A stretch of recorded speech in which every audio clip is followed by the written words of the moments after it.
There's a lot of deer tracks in the acorns.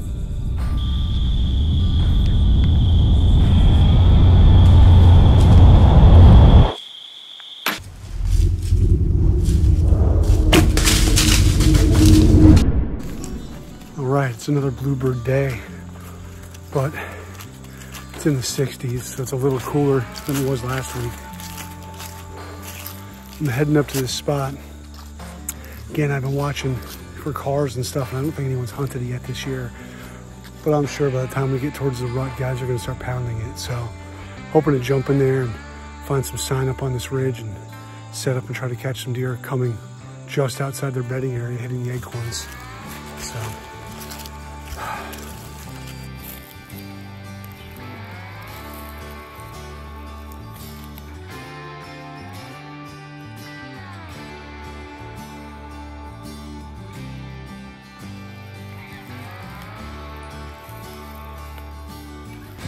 This is one of those spots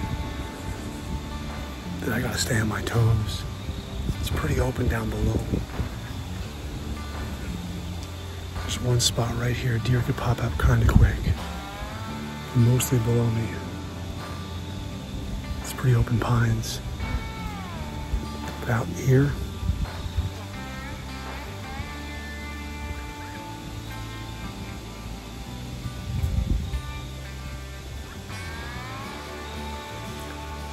it's real thick. I have it set up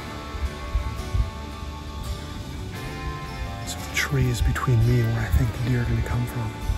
It gives me a little bit more cover. With a lot of leaf cover around me, I feel pretty concealed. But keeping this tree between me and the deer will help a lot. Even if they come from this side, the tree's partially blocking me. So I'll have to shoot them as they pass or kind of lean out around the tree. And I'm gonna have to stand most of the night facing this direction because I'm sitting down and they come up. They're gonna be on me before I can even stand up.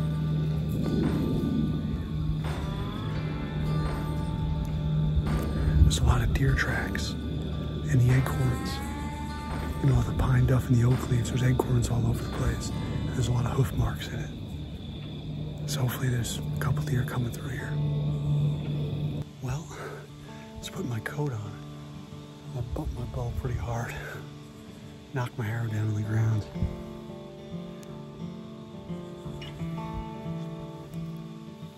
So I carry a whole quiver full.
sit tight.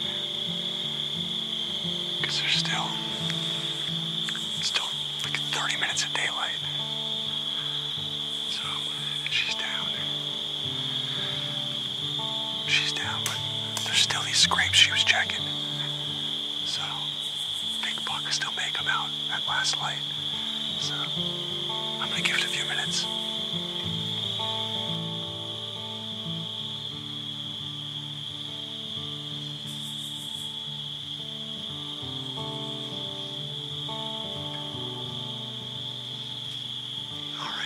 This buck is still here. I'm just gonna start packing up. But I just texted my wife. She's gonna get the kids and the dog. The dog needs another training lesson. She hasn't, I don't think she's only on one actual deer track.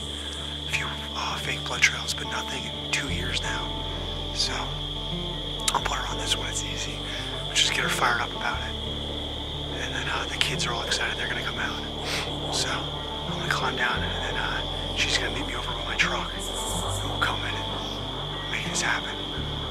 I just got down and I'm not even gonna walk over there. I can see my lighted knock. But I went to pick up the arrow that I had dropped. I knocked off the stand earlier. I'm looking right here. Here's the front half of my arrow.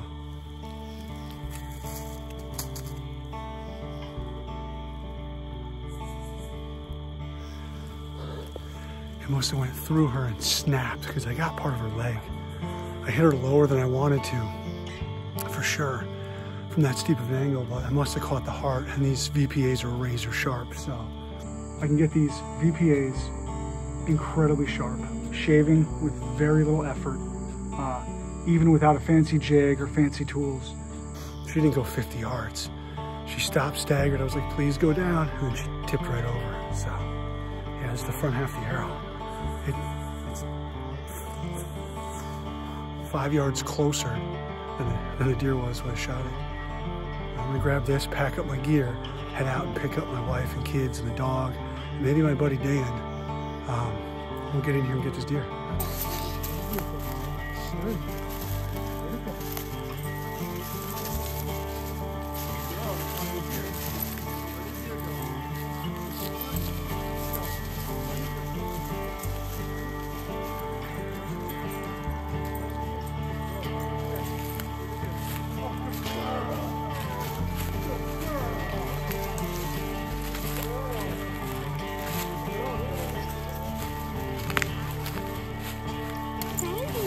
Yes, good girl. Good girl. The shot, because I thought it was a little low, but it's about perfect. That was the entrance, and the exit came out just on the other side of the brisket there. So, man, just about perfect. Must have caught her heart. Man, what a season. Last year it took me 40 sits to get a shot at one deer, and I've been passing deer, young bucks left and right. I passed a really nice young buck the other day. Passed one tonight after I shot her. And this is the second dog I have in the freezer. What a difference in seasons. It's like I always said, just keep grinding, just keep going. It's all gonna pay off in the end.